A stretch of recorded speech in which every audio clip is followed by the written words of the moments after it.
I love you. I just met you about a month ago. A girl. That bad, huh? No, this is joy. Hell your face. We're just playing.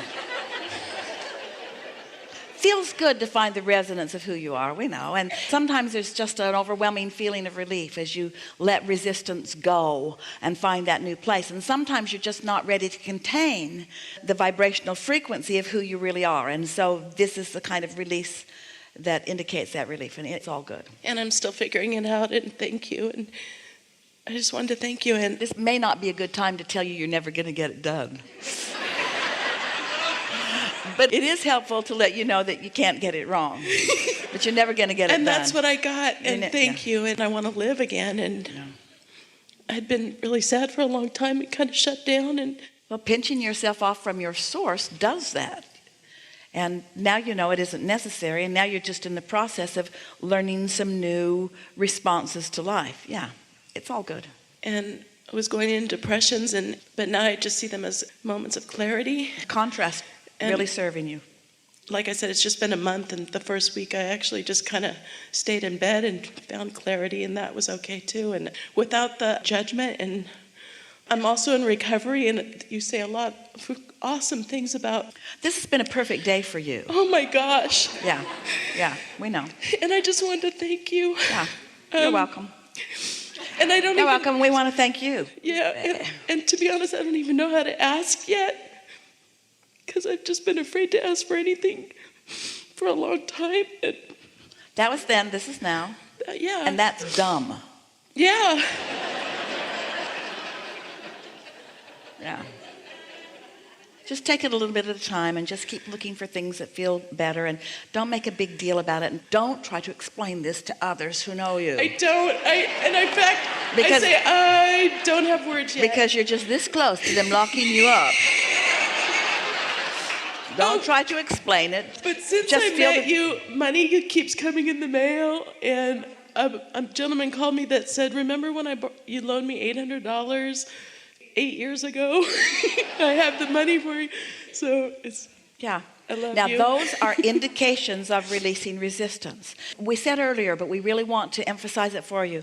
2 ways that you know that you're breaking through into that clearer place. One is by manifestations like you're describing, and the other is by the feeling of relief that you are experiencing. And that's it. And don't expect it to be that way every single minute.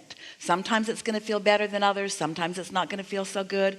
You've got some remnants, everybody does, of some resistance that's going to sort of well up. Don't freak out and think that you've slipped back, because this is so important for you to know. There is no regression.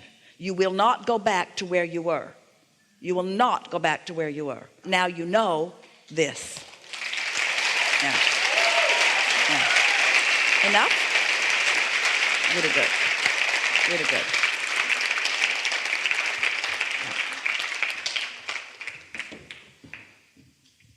I'm trying to change my beliefs about money. I've realized for a long time that I've always believed that you had to work hard for money.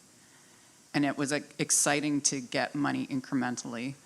But I'm trying to change money that comes into your experience, those are thoughts turning to things. And the absence of them are the things that your thoughts have turned to. And the presence of money are the things that thoughts have turned to. In other words, everything that you're living, these are the things that your thoughts have turned to. And so if you're living what you want, then change no thoughts. But if there are improvements to be made, then change the thoughts. Because you get what you think about, whether you want it or not.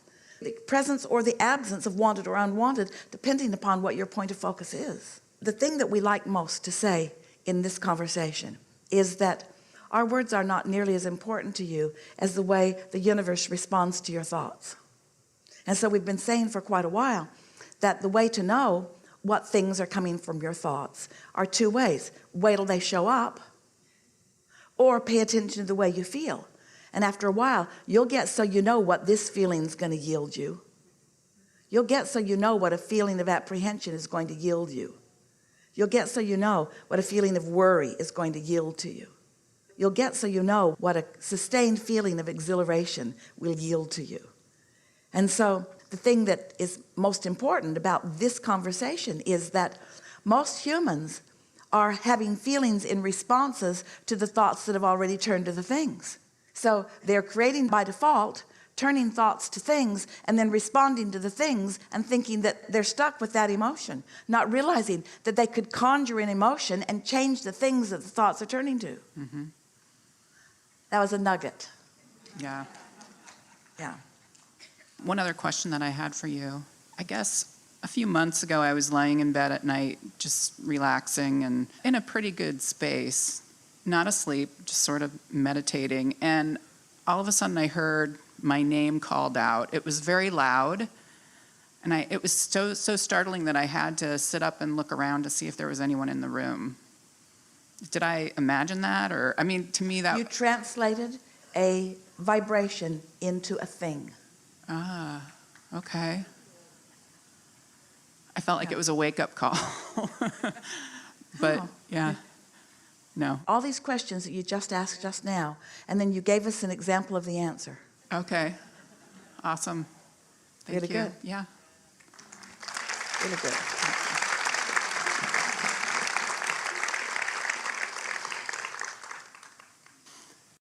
So can I ask a bigger question? In terms of society, when people want to change things and improve things, how best is it for us collectively to try and do that without bumping up against the resistance? By understanding the laws of the universe, by understanding that if no one knew anything, and most of them don't, that it would be working out just fine, because the harder they push against something, the more they ask for its improvement. And so those that are the most defiant, and those that are most rebellious, and those who are the most litigious, and those who are the most unhappy, and those who are the most pushing against the most things, are those who are adding to the vortex in the most. They are the predominant creators of the new and improved. And the reason that they're so agitated, that's why they're called agitators, is because they are holding themselves apart from the very thing that they've been asking for. So the way you deal with it is by understanding it, by not pushing against them because they're pushing against something. So world peace is never going to be achieved, do you think? Sameness will never be achieved, and everyone wanting the same thing in the world at the same time will never be achieved. And usually what people mean when they speak of world peace is that one idea will be floated that everyone will agree with, and then there will be no reason for discord. And we say, there is already no reason for discord, just don't look at things you don't like.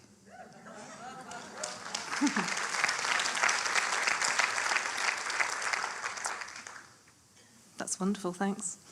Really good.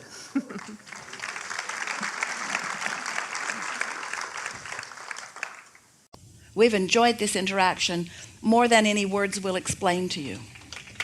And so we're not going to say very many of them.